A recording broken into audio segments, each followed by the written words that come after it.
Hi guys, welcome back to my YouTube channel. My name is Rebecca. So in today's video, I'm going to be answering your questions on the topic studying abroad. During the week, I posted a question tag on my social media handle requesting you all to ask me any questions related to studying abroad. Most of you should know that I did my bachelor and master's program abroad, so I believe I'm in the best position to answer some of your questions regarding studying abroad. Before we get started, if you haven't subscribed to my YouTube channel, what are you waiting for? Please click on the subscribe button, and you can also click on the notification bell so that you get notified anytime I upload a video. Also, do well to follow me on my Instagram handle, Rebecca's for Becky. In case you see me looking down, I'm looking down on my system screen to read your questions.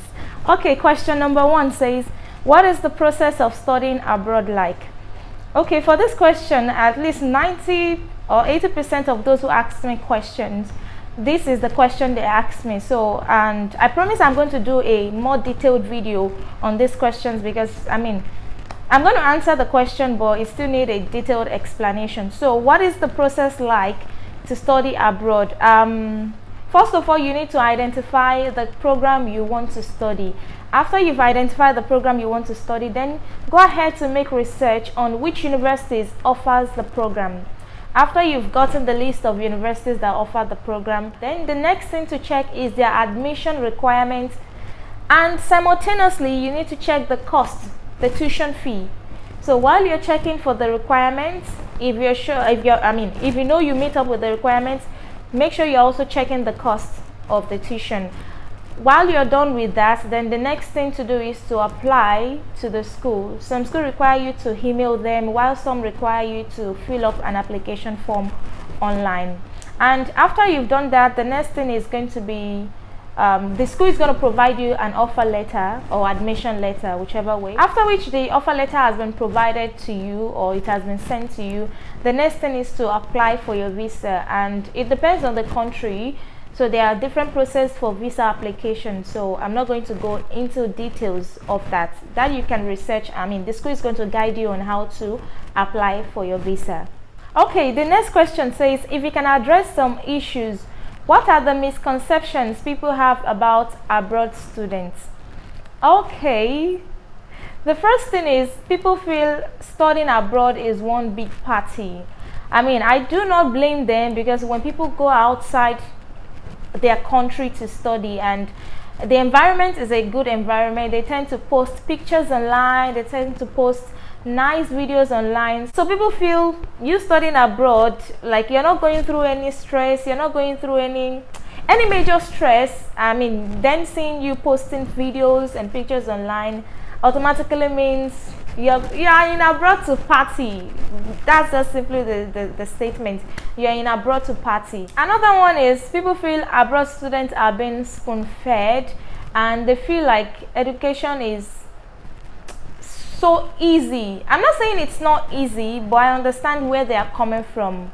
For example, in Africa, when you're studying, you're going to include the stress of transportation, the stress of basic amenities like electricity, and you do not have access to good internet connection and so many other things. And studying abroad, these things are not included in the stress. The only stress in abroad is just study and make sure you understand and pass. That's it. So I believe because of these few things, people in Africa most especially think studying abroad is so easy that we are being spoon-fed, and I do not blame them. They have their reasons for thinking that way.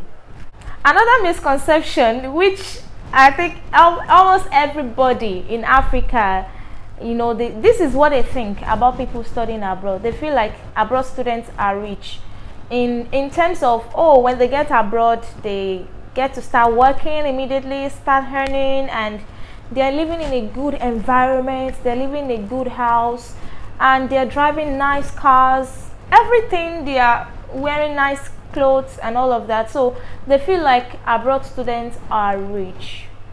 Please, there's no money anywhere. Okay, there's money in Jesus' name, but that's just if you have good phone and the camera quality is nice, you're going to take a nice pictures, you're going to take nice videos and post online. That's just it. It doesn't mean that abroad students are rich. I'm not saying they are poor, okay? I'm not saying they are poor, but you need to gain your ground before you start feeling rich. And for you to gain your ground, there are so many other things you need to do to be at that position. Question number 3 says, I would like to know the advantages of studying abroad because it seems to be costly in the eyes of people. Okay, let me first of all answer the it seems to be costly. Yes, studying abroad is costly. I mean, I can remember when I traveled, my parents already budgeted specific amount for my tuition, and then when I left, the dollar rate, everything was just fluctuating, and I had to pay double of my tuition fee. So that one is there, fluctuation of your currency. And then on a normal ground, studying abroad is super expensive, especially if you're coming from Africa. When you compare our currency to dollar, to pounds, to euro, and so many other good currency, Africa is quite far from it, and so we need to pay lots of money to be able to meet up with the tuition fee. So it is costly, and the standard way of living on a norm in those countries, they are expensive. So definitely it is costly. Also, what are the advantages? Okay, number 1 advantage is that you get to experience a new lifestyle. You're coming from your country to a new country where they do things in a different way. They talk in a different way, they address people in a different way, their culture, their way of life is different. So I think it's something fun to experience a new lifestyle, a new culture. Another one is discover career opportunities. So for example, there are so many things you know how to do in your own home country that are not common in the country that you're going to study in.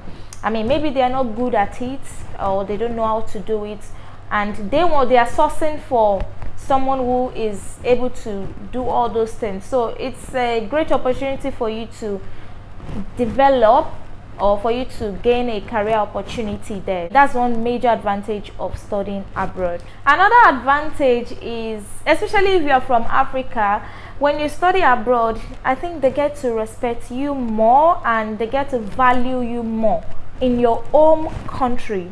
So that's also another advantage. Question number 4, it says, what are the things to consider if one wants to study abroad? Number 1 thing to consider when you want to study abroad is the cost.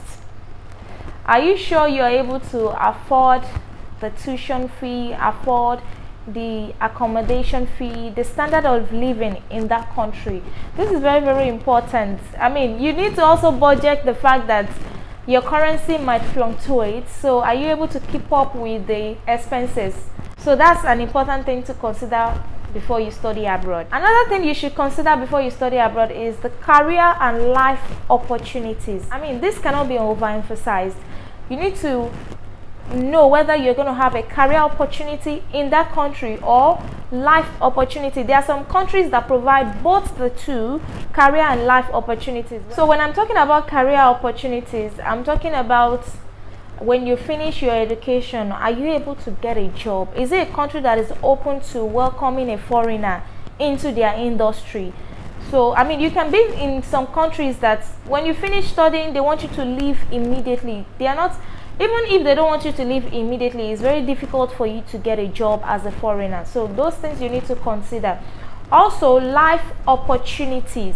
When I'm talking about life opportunities, I'm talking about getting a permanent resident permit in that country or being a citizen of that country. You need to make your research properly before you decide on the country you want to study in. The last question says, is it better to study abroad online or living in abroad and studying? Are they both the same?